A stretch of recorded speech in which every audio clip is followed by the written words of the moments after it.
Hi friends, ఈరోజు ఆంధ్రప్రదేశ్లో జరిగిన ఒక పరిణామం ఆధారంగా ఈ విశ్లేషణ చేస్తున్నాను. ఆంధ్రప్రదేశ్లో నానుడిలో అంటే ప్రజా వ్యవహారంలో ఉన్నటువంటి ఒక అంశం ఏంటి అంటే 3 రాజధానుల ఏర్పాటు. సామాన్య భాషలో చెప్పాలంటే 3 రాజధానుల ఏర్పాటుకు సంబంధించిన బిల్లుని గవర్నర్ గారు సంతకం చేయటంతో 31/7/2020 నుంచి అమల్లోకి వచ్చింది అనేది అందరూ అనుకుంటున్న మాట. దీన్ని మనం కొంచెం టెక్నికల్గా దానిలో ఉన్న వివిధ అంశాలని పరిశీలిస్తూ మంచి ఏంటి చెడేంటి అనేది మనం చర్చించబోతున్నాం ఈ విశ్లేషణలో. పరిపాలనా వికేంద్రీకరణ లక్ష్యంతో జగన్మోహన్ రెడ్డి గారి ప్రభుత్వం ఒక బిల్లుని 2 సభల్లోనూ ఆమోదించి గవర్నర్కి పంపటం జరిగింది. దానిని గవర్నర్ సంతకం చేశారు. దాని పర్యవసానంగా ఒక చట్టం 28/2020 పేరుతో అమల్లోకి వచ్చింది 31/7/2020 నుంచి. ఆ చట్టం పేరే AP decentralisation and inclusive development of all reasons act 2020. దాని అసలు పేరు అది, AP decentralisation and inclusive development of all reasons act 2020. ఈ 28/2020 ఏమిటి అంటే, కేంద్రంలోని చట్టసభలు కానీ రాష్ట్రాల్లోని చట్టసభలు కానీ బిల్లులుగా ప్రవేశపెట్టి చట్టాలను రూపొందించుకున్నప్పుడు January 1 నుంచి అవి రూపొందించుకునే వాటి ఆధారంగా నెంబరింగ్ ఇచ్చుకుంటూ వెళ్తారు. ఉదాహరణకి ఉమ్మడి ఆంధ్రప్రదేశ్ నుంచి తెలంగాణ విడిపోయినప్పుడు అందుకు ఆధారమైన చట్టం ఏపీ రీఆర్గనైజేషన్ యాక్ట్ 2014. దాని నెంబర్ వచ్చి 6/2014. అంటే అది పార్లమెంట్లో నెంబర్. ఇందాక మనం చెప్పుకుంది ఆంధ్రప్రదేశ్ అసెంబ్లీలో చేయబడిన ఈ సంవత్సరంలో చేయబడిన చట్టాల వరుస క్రమంలో ఇది 28వ చట్టం 28/2020. ఓకే, ఇంతవరకు క్లారిటీ ఉంది. కాబట్టి అసలు ఇప్పుడు ఈ చట్టం దేనికోసం అంటే, ఆ చట్టంలో పేర్కొన్న దాని ప్రకారం పరిపాలనా వికేంద్రీకరణ అడ్మినిస్ట్రేటివ్ డీసెంట్రలైజేషన్ మరియు సంతులిత అభివృద్ధి ఇంక్లూజివ్ గ్రోత్ అనే 2 పదాలు లక్ష్యాలుగా వర్ణించడం జరిగింది. దానికోసం 2 సాధనాలని లేదా మార్గాలని ఏర్పాటు చేసుకున్నారు. అదే జోనళ్ల వ్యవస్థ ఏర్పాటు, అలాగే జోనల్ ప్రణాళిక, దానితో పాటు అభివృద్ధి బోర్డుల ఏర్పాటు, development boards, establishment of development boards. కాబట్టి ఇక్కడ సింపుల్గా చెప్పాలి అంటే దాని లక్ష్యం ఏంటి, దానికోసం ఏర్పరుస్తున్నటువంటి వ్యవస్థాపరమైన ఏర్పాటు ఏంటి అనేది ఈ చట్టంలో వివరంగా చెప్పారు. ఈ చట్టంలో చూస్తే ఏ చట్టంలో అయినా సరే అనేక అంశాలని కొన్ని చాప్టర్స్గా విడగొడతారండి.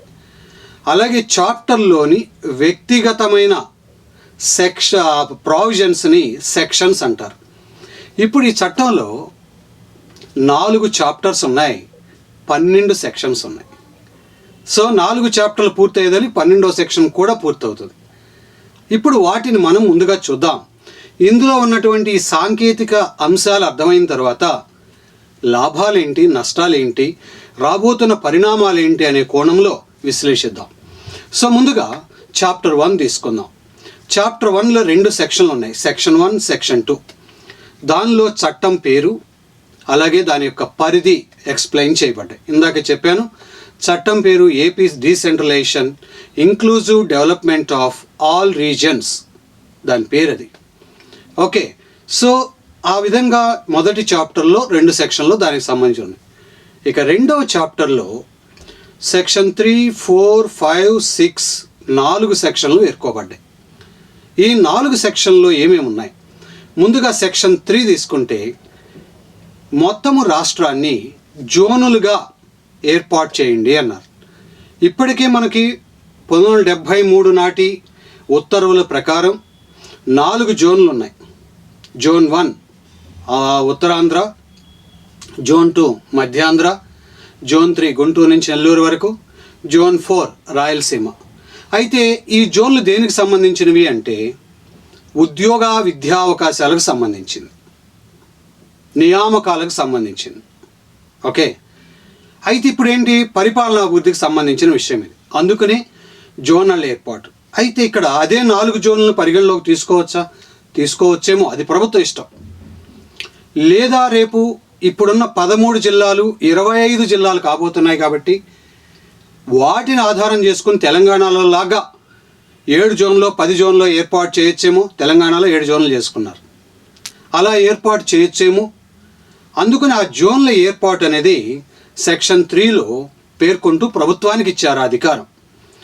సెక్షన్ 4లో ఈ మొత్తం ప్రక్రియకు సంబంధించి ప్రభుత్వము నియమ నిబంధనలను రూపొందించుకునే అధికారం కలిగి ఉంది అన్నారు. అధికారం ఎవరికి ఇచ్చారు? ఆ నియమ నిబంధనలు అంటే ప్రభుత్వానికి ఇచ్చారు సెక్షన్ 4లో. సెక్షన్ 5లో జోన్ల అభివృద్ధి, దానికి తగినటువంటి వ్యవస్థాపరమైన అంటే మిషనరీ అంటాం, ఏర్పాటు చేసుకునే దానికి సంబంధించిన అంశాలను వివరించారు.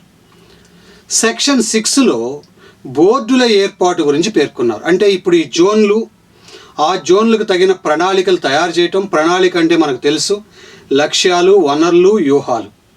So certain objectives we have to fix, and దానికి తగ్గట్టుగా స్ట్రాటజీస్, అండ్ దానికి తగ్గట్టుగా మెన్, మెటీరియల్, మనీ అంటే రిసోర్సెస్ మనం పరిగణలోకి తీసుకోవాలి. సో ఆ పనులన్నీ చేసేందుకు బోర్డులను ఏర్పాటు చేయమని చెప్పారు సెక్షన్ 6లో. సో 3లోనేమో జోన్ల ఏర్పాటు, 6లోనేమో బోర్డుల ఏర్పాటు గురించి చెప్పారు. బోర్డు అంటే ఏమిటి అంటే semi judiciary, semi legislative, semi executive authorities ఉండేవి.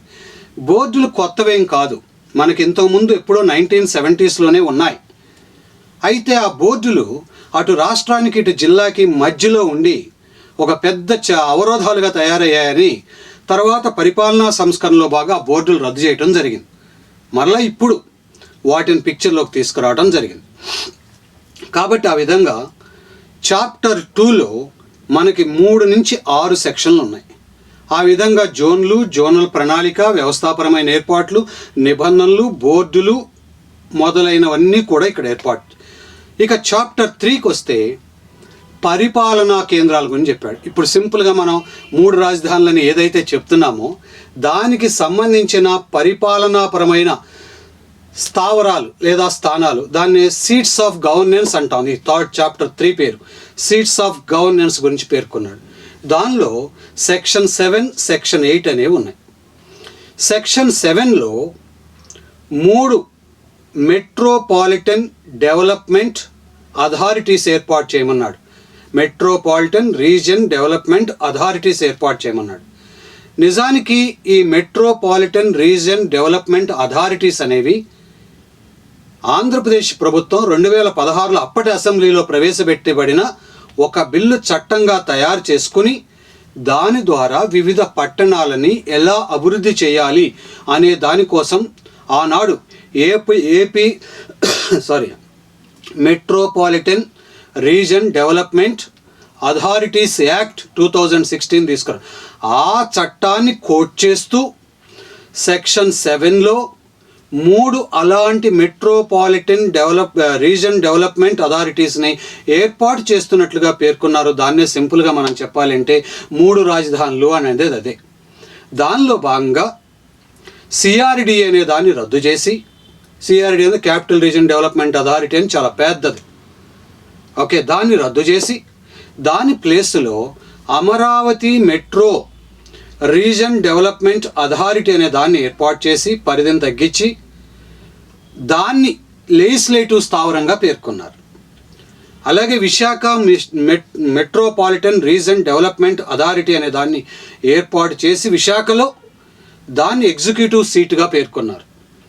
అలాగే కర్నూలులో Kurnool metropolitan reason development authority అనే దాన్ని ఏర్పాటు చేసి జ్యుడిషరీ స్థావరంగా పేర్కొన్నారు. ఈ విధంగా వాడుకలో 3 రాజధానులు అనేవి వాస్తవానికి ఈ చట్టంలో సీట్స్ ఆఫ్ గవర్నెన్స్గా పేర్కోబడ్డాయి. అయితే అది 3 క్యాపిటల్స్గా అని కూడా వర్ణించడం జరిగింది. అది సెక్షన్ 7 యొక్క ప్రాధాన్యత. రేపు ఇలాంటి ఆ ప్రావిజన్ ఎక్కడ ఉంది అంటే సెక్షన్ 7లో ఉంది. ఇక సెక్షన్ 8 విషయానికి వస్తే రాజభవనం, సెక్రటేరియట్, 100కి పైగా పడినటువంటి హెచ్ఓడీలు ఇవన్నీ ఎక్కడ ఉండాలి అనే దాన్ని చెప్పారు. అవన్నీ విశాఖపట్నంలో కేంద్రీకృతం కావాలి అని చెప్పడం జరిగింది. అలాగే సెక్షన్ 8లో సబ్ క్లాస్ 4లో ఇది చాలా ఇంపార్టెంట్. తర్వాత అవరోధాలు అనే టాపిక్లో మరలా నేను దీన్ని కోట్ చేస్తాను, దీన్ని దృష్టిలో పెట్టుకోండి.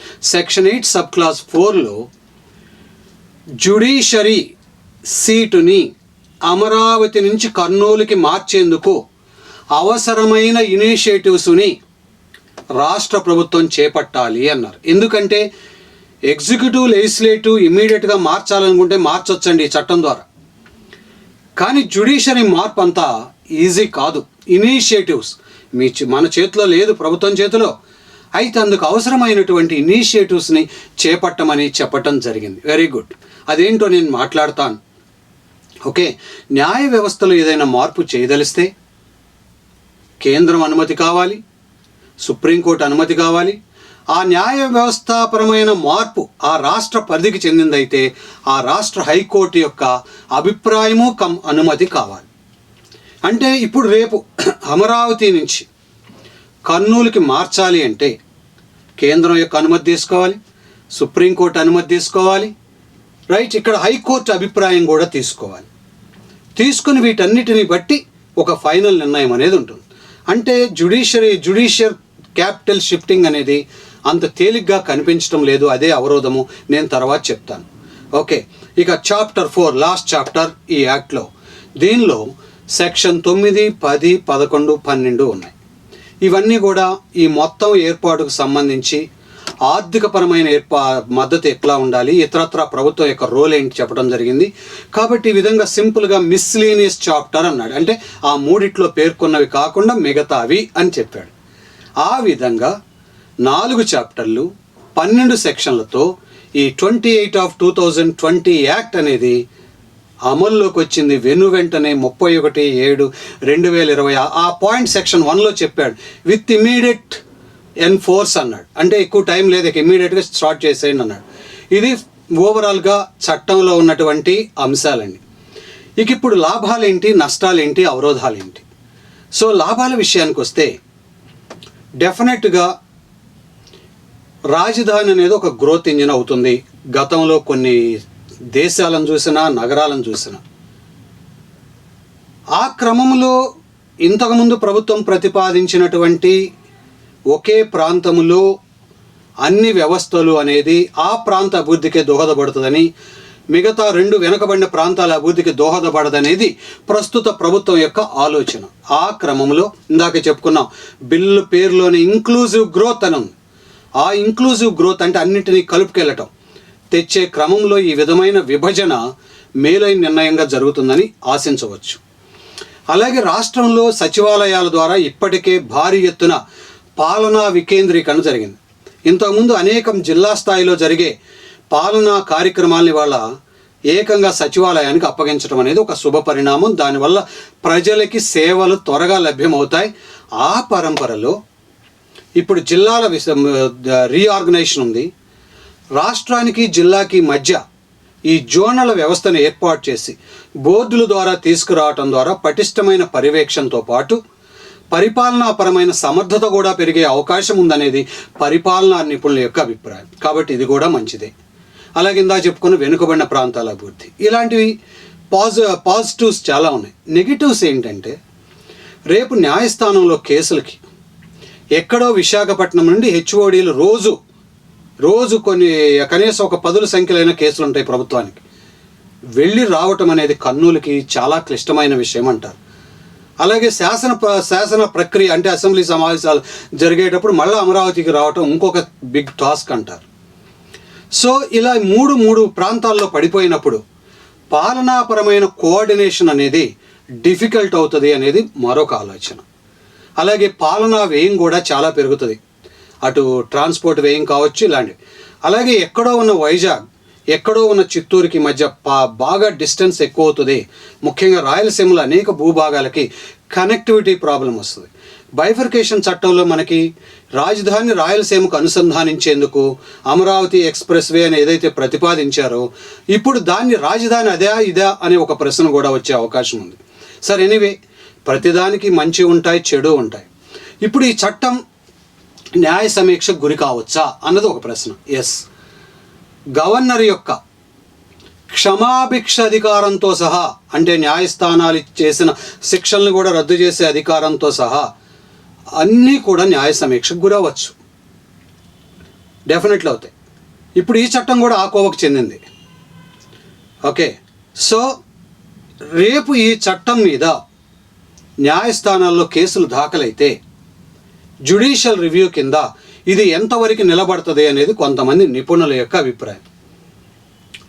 సో మొన్నటికి మొన్న రాష్ట్ర ఎన్నికల సంఘానికి సంబంధించిన విషయం మీద అది ఎన్ని రకాలైన ట్విస్టులు తిరిగిందో మనం అందరం చూసాం. అలాంటి పరిస్థితి ఏర్పడుతుందా అన్నది ఒక ఆలోచన. ఇక రెండోది ఏంటి అంటే, రాజధాని ఏర్పాటు అనేది ఆంధ్రప్రదేశ్ రీఆర్గనైజేషన్ యాక్ట్ 2014లో ఉన్న క్లాజ్కి అనుసంధానించబడింది. దాని ప్రకారం రాజధానులు లేవు, రాజధాని అని మాత్రమే ఉంది అనే ఒక టెక్నికల్ ఇష్యూ కూడా ఉంది. అలాగే ఇక మూడోది ఏంటంటే, బైఫర్కేషన్ యాక్ట్ ప్రకారం రాజధాని ఏర్పాటుకు సంబంధించినటువంటి నిధులని కేంద్రం సమకూర్చాలి. ఇప్పుడు అమరావతిని భావించి ఆల్రెడీ నిధులను కేటాయించినందువలన భవిష్యత్తు ఈ 3 రాజధానులకు నిధుల కొరత ఏర్పడే అవకాశం ఏమైనా ఉందా? ఇది కూడా ఇంకో ప్రశ్న. ఇక నాలుగవది అతి కీలకమైనది. ఇలాంటి చాలా ఛాలెంజెస్ వస్తాయి, టైం టు టైం మనం అబ్జర్వ్ చేద్దాం, చాలా ఉన్నాయి, ఇంకా దాన్ని పరిశీలించాలి. ఇక నాలుగో విషయానికి వస్తే, న్యాయ వ్యవస్థని దాని సీటుని అమరావతి నుంచి కర్నూలుకు మార్చడం అంత ఈజీ కాదు అంటున్నారు. ఇది అనేక దశలు దాటాలి. ఆ క్రమంలో ఇది కూడా ఒక ఛాలెంజ్. అలాగే రేపు శాసన వ్యవస్థ అమరావతిలో అని చెప్పినప్పటికీ, ఎందుకంటే మనం ప్రోస్ అండ్ కాన్స్ అనలైజ్ చేసుకుంటున్నాం, అమరావతిలో అని చెప్పినప్పటికీ శాసన సెషన్స్లో మనందరికీ తెలుసు, బడ్జెట్ సెషన్, వర్షాకాలపు సమావేశాలు, శీతాకాలపు సమావేశాలు, వాటిట్లో కొన్ని విశాఖపట్నంలో జరుపుకోవచ్చు అని కూడా ఉంది ప్రతిపాదితమైనటువంటి అంశం ప్రకారం. అలాంటి సందర్భంలో కేవలం 1-2 సమావేశాల కోసం అమరావతిలో ఉన్న అసెంబ్లీ మరి దానికి సంబంధించిన వ్యవస్థాపరమైన ఏర్పాట్లు మిగతా సెషన్లు అయిపోయిన టైంలో దేని కింద ఉపయోగించుకోవాలి, ఇది పరిపాలనాపరమైన వ్యయానికి దారితీస్తుందేమో అనే ఆందోళన ఆర్థిక నిపుణుల్లో కూడా ఉంది. అలాగే ఇప్పటికే 10-12 వేల కోట్ల రూపాయలు వెచ్చించి చేసిన నిర్మాణాల పరిస్థితి ఏంటి? ఇలాంటివి అనేకం ఛాలెంజెస్ ఉన్నాయి. అన్నింటినీ మించి అవన్నీ ఒక ఎత్తు అయితే, ఈ న్యాయ ప్రక్రియ పరంగా షిఫ్టింగ్లో భాగంగా వచ్చే సవాల్ చాలా పెద్దది. దాంతోపాటు ఇప్పటికే ఈ బిల్లుకు సంబంధించిన అంశాల మీద అసెంబ్లీలో, కౌన్సిల్లో జరిగిన ప్రక్రియల మీద కేసులు దాఖలయ్యాయి. ఇవన్నీ ఒకటి ఉండగా ఇంకొక మేజర్ పాయింట్ ఉంది. ఏమిటంటే, అసలు ఇప్పుడు ఈ ఇంతకుముందు ఉన్నటువంటి రాజధానిగా ఉన్నటువంటి అమరావతి భూములన్నీ అటు భూసేకరణ చట్టం కింద తీసుకున్నవి కాదు, లేదా ప్రభుత్వ భూములు కాదు, ప్రైవేటు భూములు తీసుకుంటూ భూసేకరణ చట్టంలోని నష్టపరిహార అంశాల కంటే ఉన్నతమైన అంశాలను ఇస్తూ రైతులకి ప్రభుత్వానికి మధ్య కుదిరిన ఒప్పందం. ఆ ఒప్పందం కూడా ఎలాంటిది? ఇర్రివర్సబుల్. అంటే ఇటు రైతులు వెనకడుగేయటానికి లేదు, అటు ప్రభుత్వం వెనకడుగేయటానికి లేదు అని ఆ క్లాస్ రేపు ఈ చట్టానికి పెద్ద అవరోధమని న్యాయ నిపుణుల అభిప్రాయం. సో అలా జరుగుతూ ఉన్నప్పుడు రేపు ఈ రైతులకి వారికి అక్కడ ఆ కాంట్రాక్ట్లో ఇచ్చిన ఒప్పందం ప్రకారం చేయవలసిన ఏర్పాట్లు ఏవైతే ఉంటాయో వాటిని చేసేందుకు పెద్ద ఎత్తున నిధులు ఖర్చు పెట్టాలి. అక్కడ ఎవరి కోసం అది చేయాలి అన్నది మరో ప్రశ్న. సో ఇలాంటివి చాలా టెక్నికల్ ఇష్యూస్ కూడా ఉన్నాయి. కొన్నిటి కాలమే సమాధానం చెప్తుంది. అయితే నేను ఒక విషయాన్ని పరిశీలించాను ఈ బిల్లు చట్టమైన తర్వాత. ఏమిటంటే, ఉమ్మడి ఆంధ్రప్రదేశ్ నుంచి తెలంగాణని ఎడగొట్టినప్పుడు అప్పటి ఎగ్జిక్యూటివ్ అంటే మన్మోహన్ సింగ్ గారి ప్రభుత్వం ఈ పని చెయ్యాలి అనుకున్నప్పుడు ఎన్ని అవరోధాలైనా చేసుకుంటూ వచ్చింది. సరే, అప్పుడు కూడా అందరూ అనుకున్నారు న్యాయస్థానంలో ప్రశ్నిద్దామని. ఈ రోజుకు కూడా ఉండవల్లి మొదలైన వారు వేసినటువంటి కేసులు న్యాయస్థానంలో ఇంతవరకు పరిశీలనకే రాలేదు. ఏదో ఒకసారి వచ్చినట్టు గుర్తు. కానీ ఈ లోపల 7 years గడిచిపోయింది. అలాగే చట్టంలో ఉన్న అనేక అంశాలు ఈ రోజుకు కూడా అమలవట్లేదు. నిన్నగాక మొన్న కేసీఆర్ గారు జలవనరుల పంపిణీని ట్రైబ్యునల్కి అప్పగించాలని చట్టంలో ఉన్న కేంద్రం ఈ రోజు కూడా అప్పగించలేదని ఒక ప్రశ్న వేశారు. అలా అనేక విషయాలు ఉన్నాయి. 9th షెడ్యూల్, 10th షెడ్యూల్ విషయాలు, 13th షెడ్యూల్లో ఫిల్ఫిల్ చేయాల్సిన అంశాలు. మరి అది గ్రేట్ పార్లమెంట్ ఆమోదించిన చట్టం.